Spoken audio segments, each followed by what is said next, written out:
Hello নমস্কার বন্ধুরা, দেখতে পাচ্ছ আবার শুরু হয়েছে দুয়ারে পুকুর। আগেরবার ভিডিও দিয়েছিলাম, আগেরবারের তুলনায় একটু হয়তো বৃষ্টি কম, এবারও সেম নিম্নচাপ শুরু হয়েছে। দেখতে পাচ্ছ কেমন পুকুরটা হয়েছে। হ্যাঁ, আগেরবার ঘাস টাসগুলো একটু কোনো দেখা যাচ্ছিল না, এবার কিন্তু ঘাসগুলো একটু হলেও দেখা যাচ্ছে।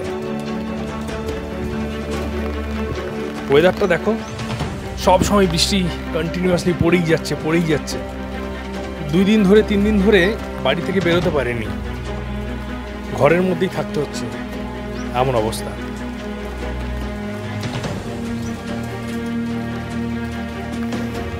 অনেকে এই বৃষ্টির মধ্যে আবার মাছ ধরছে, এবং যারা পেপার দেয়, যারা দুধ দেয়, যাদের এই বাইরে কাজ, তাদের প্রচুর কষ্ট এই বৃষ্টির মধ্যে।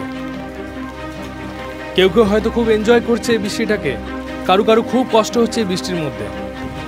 সত্যি কিছু করার তো নেই, প্রকৃতির মার, কেউ ছাড়া পাবে না। আর সব থেকে বেশি কষ্ট যারা পাচ্ছে তারা হচ্ছে রাস্তার কুকুর, পাখি, গরু, অ্যানিমেলসরা বেশি কষ্টে আছে। কেন কি তাদের কোনো আশ্রয় নেই, তাদের কোনো প্রকৃত আশ্রয় নেই। দেখো,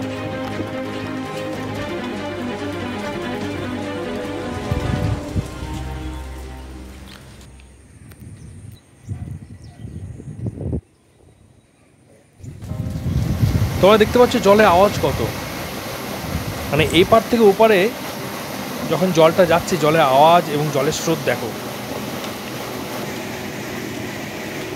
ঠিক এই জায়গাতে কয়েকটা ছেলে আগে ভিডিওতে মাছ ধরাধরি করছিল, এবারে এতটা দেখতে পাচ্ছি না।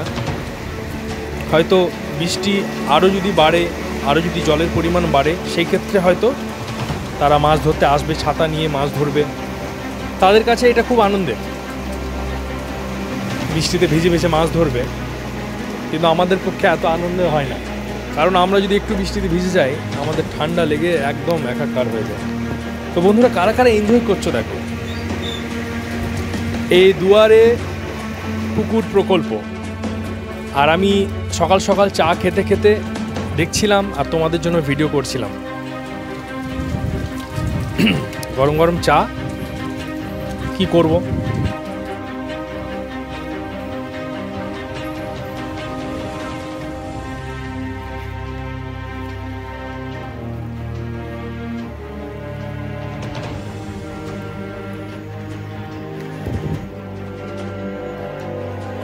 তো বন্ধুরা, একদম দুয়ারে পুকুরের সামনে এসে গেছি তোমাদের জন্য ভিডিও করবার জন্য। দেখো, এই জায়গা থেকে দাঁড়িয়ে কি মনে হচ্ছে, একবারও কি মনে হচ্ছে এটা কোনো ল্যান্ড? এটা তোমার মনেও হবে না এটা ল্যান্ড, এটা মনেই হচ্ছে যে কোনো পুকুর। বুঝতে পারছো, 2 দিন ধরে বৃষ্টি যেটা হয়েছে, সে বৃষ্টি হওয়ার ফলে এই অবস্থা। দুর্গাপুরে বন্যা সব থেকে বেশি এফেক্টেড হয় মেন গেটের যে সকল বস্তিগুলো আছে, তারপর দুর্গাপুর বাস স্ট্যান্ডে ঢুকতে, রেলওয়ে স্টেশনে ওখানে যে বস্তিগুলো আছে, ওগুলো বেশি এফেক্টেড হয় সব থেকে বেশি। কোনো পুকুর, কোনো নদী,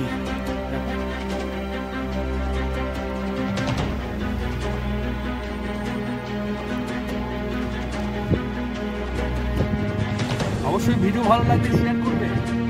ভিডিও ভালো লাগলে অবশ্যই শেয়ার করতে হবে, নিজে দেখলে হবে না, সমস্ত দুর্গাপুরবাসীদের দেখাতে হবে।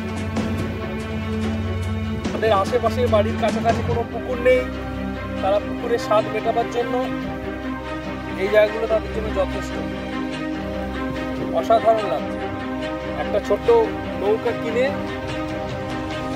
সুন্দরভাবে এখানে কিন্তু বোটিং করা যাবে, বা স্পিড বোট কিনে নিলেও খারাপ হবে না।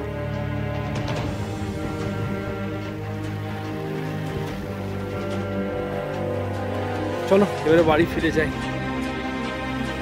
অনেক হলো। তাছাড়া বেশি ভিজে গেলে আবার ঠান্ডা লেগে উল্টে পড়ে থাকবো, ভিডিও করতে গিয়ে তখন হয়ে যাবে বিপদ।